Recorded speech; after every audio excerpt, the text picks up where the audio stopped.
Ndugu zangu, nina hakika sura yangu sio ngeni miongoni mwenu. Naitwa Hashim Shabani Hamis Kambi, lakini almaarufu Hashim Kambi. Mimi nilikuwa nasema kitu kimoja tu, hasa kwa vijana wangu, kwa umri wangu wa miaka 69, basi naamini na wajukuu wengi sana, lakini pia na watoto. Naomba tuwe na maadili, tuwe na nidhamu na tuheshimu na kuwajali sana wazazi wetu. Wengi huwa wananiuliza, mzee Hashim Kambi, imekuwaje mpaka leo bado unamwigiza, bado katika hali nzuri?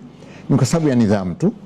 Nidhamu na maadili bora ya hapa duniani. Na nidhamu inachukua vitu vingi sana: kumheshimu kila unayemwona, kumthamini kila unayemwona na kumjali kila unayemwona. Ukiwa makini ukachukua vitu vyote hivyo, basi na hakika utaishi vizuri, kwa sababu utamheshimu na kumjali kila ambaye utakutana naye, awe mdogo awe mkubwa, awe mwanamke awe mwanaume. Basi kwa vyote utakuwa na baraka na neema, na bado Mwenyezi Mungu atakupa wakati mrefu na atakupa afya njema. Mimi niombeeni, msifikiri labda tumekuwa na uchawi, tulikuwa na mambo ya jambo kufikia stage. Hapana, ni kule kuheshimu na kuthamini binadamu wenzako, kuheshimu. Tuna viongozi wetu, tuna viongozi wa mambo ya nchi, lakini tuna viongozi wa dini ambao wamebarikiwa na Mwenyezi Mungu kwa kitu kama hili. Kuheshimu nyumba zetu za dini ambazo zimejengwa kwa ajili yetu sisi. Kwa hiyo tusizao vitu kama hivyo tukaanza kufuata mambo mengine, maudhui mengine kwenye TV ambayo hayana maana yote, maudhui ambayo hayana mila na jadi zetu sisi, yana mila na jadi za wenzetu. Tuachie wenzetu, tuendelee na maisha mazuri, tumheshimu kila mtu na tuwe na bidii ya kufanya kila kazi. Yule atakayetaka kunifuata mimi,